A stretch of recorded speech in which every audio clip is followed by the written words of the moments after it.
Hello， 大家好，欢迎收看最新一期节目，我是小渊。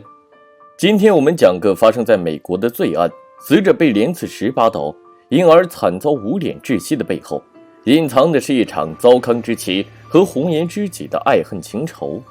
一位台湾商人和大陆女孩风流叙事，故事内容非常精彩，制作不易，希望大家看完后能够长按点赞键支持一下。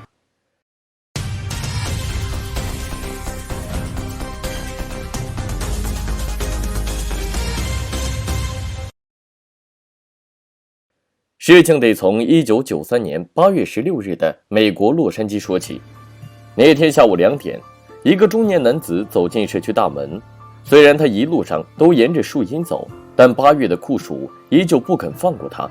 不停从他身上炸出汗水，以此安抚燥热干渴的大地。站在门口，男子按了好一阵门铃，但都没人开门。看着楼外的红色轿车，疑惑的他放下手中的行李，走到1楼门口大喊：“燃冰，你在吗？是我，老彭。”可不管他喊得多大声，按了多少次门铃，大门依旧岿然不动。心急的男子来到物业管理处，向管理员索要1622公寓的备用钥匙，因为自己按了很久门铃都没人应答。可管理员表示爱莫能助，因为他的名字没有出现在1622公寓来访登记名单中。吃了闭门羹的男子只能留下一张便条，然后走到物业办公室等候，脑海里不停闪现着2个女人的身影。可到了下午5点半，物业准备下班时，男子要等的人依旧没回来。失望的他只能推着行李箱从管理处离开，独自蹲在1622房门边上。这一等又是6个小时。晚上11点35分，实在无法忍受的他试探性地推了下房门，却惊讶地发现原来房门一直都没有锁。漆黑的死寂让他很是不安，开灯走进客厅，一副惨烈的现场便迎面撞来。自己苦等1天的女人此时正一动不动斜躺在客厅沙发上，周围还有大量的血迹。还没来得及仔细查看，男子便立即冲进卫生间，划出一阵悠长的水流后才走出客厅，跑到楼下狂敲邻居大门：“你好，我的太太被杀了，儿子也不见了，我能接你的电话报警吗？”5分钟后，警方来到了公寓，在门口，警员看到了一张便条：“燃冰，回家后可到管理员办公室，我在等你。”走进客厅，探员看到一个身穿黑裙的亚洲女人斜躺在沙发上，一条腿搁在沙发上，另一条搭在地毯上，左胸处有一大片黑紫色血块，身上被连刺10几刀，白色的内裤被扯到大腿上面，左手还拿着婴儿用的喂奶围裙。更令人吃惊的是，卧室里几个月大的婴儿也惨遭毒手，1屋2命。惨烈的现场让法医倒吸了一口凉气。到底是哪个天杀的家伙，居然做出这样的事情？探员立即将报警的中年男子带回了警局。根据调查，他叫做彭增吉，是一名来自台湾的商人。公寓的死者名为季燃冰，是一位来自中国青岛的25岁女子，比彭增吉小了25岁。婴儿名为季启威，出事时只有5个月大，嘴巴被人用衣服堵住，然后遭遇枕头按压窒息死亡。当从大使馆得知女儿的死讯后，季燃冰的家人一脸茫然，到底发生了什么事情？女儿怎么会突然在美国遇刺身亡？女儿又是什么时候怀的孕？就在他们倍感疑惑时，彭增吉的电话让他们大概知道了真相。电话中，彭增吉表示自己会承担一切费用，包括购买机票、入住酒店、追悼安排等等。几天后，季燃冰的父亲虽然如愿见到了自己的女儿，但他却再也听不到女儿的声音。看着躺在停尸房的女儿和外孙，他流下了比滴血还痛苦的泪水。这种白发人送黑发人的痛苦可想而知。从停尸房出来后，季燃冰的父亲季卓传连问彭增奇3个问题：“你和我女儿是怎么认识的？这3年来你们又是如何发展到这种关系的？你为什么要把我女儿带到美国？对她，你是否有过什么承诺？”听到承诺2字，彭增奇默默低下了头，点燃了口中的香烟。为了安抚季燃冰的家人，彭增奇表示自己不在乎钱，愿意拿出10万美金，希望自己能够代为处理燃冰和孩子的后事，在8号火化尸体和举行追悼会。对此，季卓传坚决反对，因为按照山东老家的习俗，遗物要和逝者一起走，而当时他们尚未整理好遗物，彭增吉就想匆匆火化追悼。对于季然兵的家人来说，他们内心是五味陈杂，他们对彭增吉的安排非常不满。当着记者的面，季然兵的父亲季卓传说：“我本以为彭先生对我女儿多少还有点感情，但现在看来是我们一家人太天真了。彭先生之所以会如此主动为我们女儿处理后事，全然是因为他生意繁忙，在台湾还有7世儿子，不想自己生活和形象被过多干扰。他是如愿以偿，可谁来体谅失去女儿的我们？”一个50岁的台湾商人，一个25岁的青岛女孩，一个只有5个月大的婴儿，这起惨不忍睹的凶杀案被曝光后，就立即引起了华人社区的高度关注。许多人都怀疑季然兵是彭增吉的小三，因为惹恼对方惨遭杀害。可如果凶手真的是彭增吉，那他为何还要在公寓门口苦等数小时？他完全有能力和有时间在作案后离开美国回到台湾，况且美国和台湾当时并没有罪犯引渡协议，彭增吉完全有作案后逃之夭夭的机会。另一边，被带回警局问话后，彭增吉次日就恢复了人身自由。因为暂时没有证据能证明凶手是他，为了侦破案件，成县警局在原本紧张的警力资源中抽调了4名探员，组成小队调查该案。而法医鉴定处的200多名实验室人员更是马不停蹄地对现场的痕迹进行整理分析。短短几天，探员分别单独约谈了几十个死者的周围人员，包括报案人彭增吉、彭增吉的妻子林黎云、死者保姆、死者邻居等等。根据资料，死者季然兵出生于一个书香门第家庭，父亲是建筑设计师，母亲则为医生，姐姐是电机工程师，妹妹当时正在攻读大学。季然兵年幼时便表现出异于常人的聪颖，同时个性活泼，体格健美，深得学校师生的喜爱。大家都认为他以后肯定大有作为。毕业之后，季然兵在青岛王朝大酒店担任高级管理一职，任职期间，他的能力更是深得同事和上司的肯定。而他与彭增吉的相识，也正是在王朝大酒店中。彭增吉本以为季然兵只是个长得比较漂亮的酒店公关，可一口流利的英语和落落大方的自信却给他留下深刻的印象。返回台湾后，彭增吉更是多次写信和致电季然兵，从生意场到人生经历，两人成了无话不谈的好友。凶手究竟是谁呢？就在众人焦急等待之际，法医传来了新消息，他们在死者季然兵的左臂下发现了一处齿痕，上面还有一小片唾液。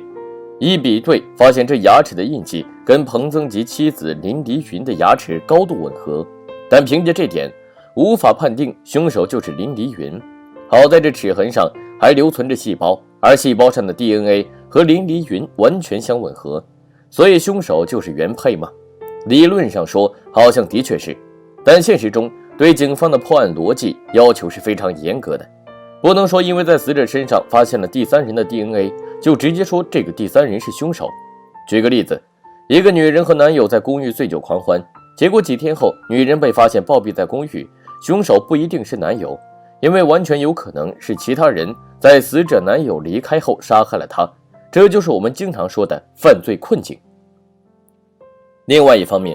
季然兵这个案子是发生在1993年，那时候 DNA 刑侦技术的应用并不像如今这么普遍，每次检方用 DNA 作为证据起诉犯人，都需要用一堆的表格和数据说服陪审团，让他们相信 DNA 这玩意儿。而且美国警察的办案程序是先掌握确凿证据才抓人，不然到时候辩方律师会把你反诉到怀疑人生。案发一段时间后，由于警方破案进展缓慢和生意需要，彭增吉和妻子一起返回台湾。直到4个多月后的1月5日，两人又飞往美国接受审问。在审讯中，警方询问了林黎云此前案发时脚上伤痕的由来。林黎云的回答依旧是自己在家中不小心跌倒，还说小儿子有看到，但警方在对小儿子单独审问时，他却说没看到。更加可疑的是，包括丈夫和2个儿子在内，林黎云家里只有她没有通过测谎。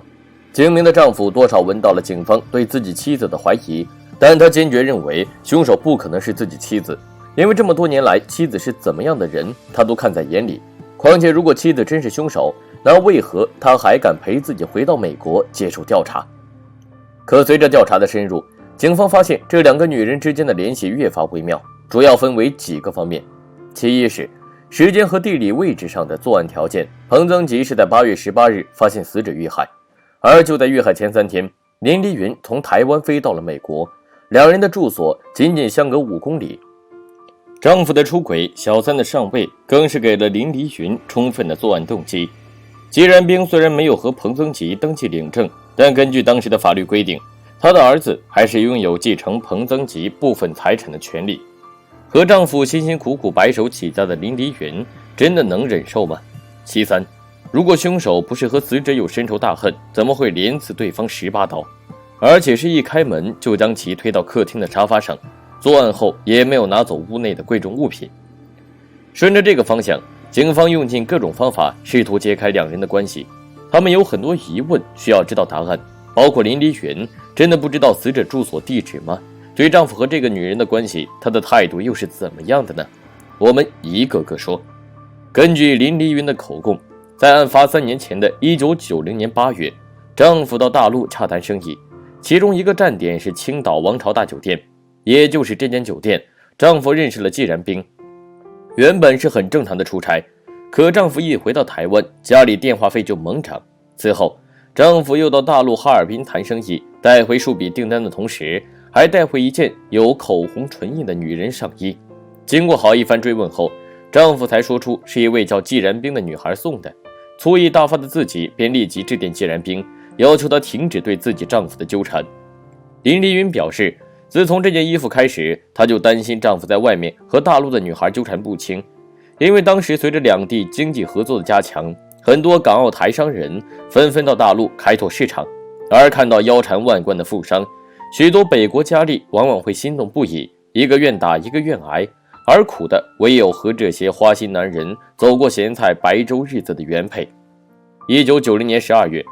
也就是案发3年前，丈夫提出要聘请富有才华的季然兵到上海工作的决定，但被自己极力反对。而季然兵在电话中也同意不到上海上班。可仅仅过去1个多月的1991年1月，季然兵就成为了上海公司的总经理助理，甚至公司内部还一度盛传两人的婚外情。到了2月份，自己飞往美国寻找丈夫，不料在家中发现了季然兵大量的名牌衣物，一气之下便将他们剪破撕烂。看到丈夫和别的女人纠缠不清，虽然很是气愤，但并没有到达要杀人的地步。说着说着，林丽云便潸然泪下。林丽云的这番陈述被公开后，引起了很多人的同情。华人社团中的很多台胞认为，季然兵这个破坏别人的家庭的小三是死有余辜，但也有人认为，就算季然兵有错，那也错不致死，更何况那个婴儿只有5个月大，连这么弱小孩子都不放过的人，比小三更可恶。除了死者的左臂上的 DNA 这项证据，检方其实还亮出了一项证据，那就是警方为彭增吉夫妇录下的一段录音，而这段录音中两人的交谈内容间接证明了林丽云就是凶手。面对检方的指控，彭增吉以每小时600美元的高薪为妻子请来了大名鼎鼎的刑事鉴定专家李昌钰、法医专家帕顿，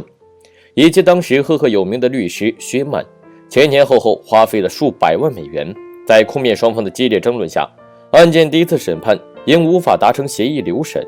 第2审，法院判处林丽云罪名成立，但却遭到上诉法院的否决。第3审更是吵了足足3个多月的时间，但还是再度留审。之后双方达成了庭外和解，林丽云承认蓄意杀人罪，被判11年，但由于在狱中表现良好，在监狱服刑8年后的2001年刑满释放，回到台湾。一个是陪自己走过几十年风雨的糟糠之妻，一个是才华横溢的红颜知己。彭增吉一直纠结到底是选择爱情还是选择亲情，可这份纠结和懦弱却招来一场2盘皆输的局面。自己明明是唯一的罪人，却让2个女人为自己买单。香消玉殒，人走茶凉，世界岂止一个季然兵，又岂止一个彭增吉。对于彭增吉来说，家中的糟糠之妻就如同百合花，与他的婚姻生活就如同百合花上平淡无味的白色花瓣。而年轻貌美的季然兵则像路边激情红火的带刺玫瑰，可这股红与那片白注定是不可调和的颜色，轻轻一碰便是带血的悲剧。我是小渊，我们下期再见。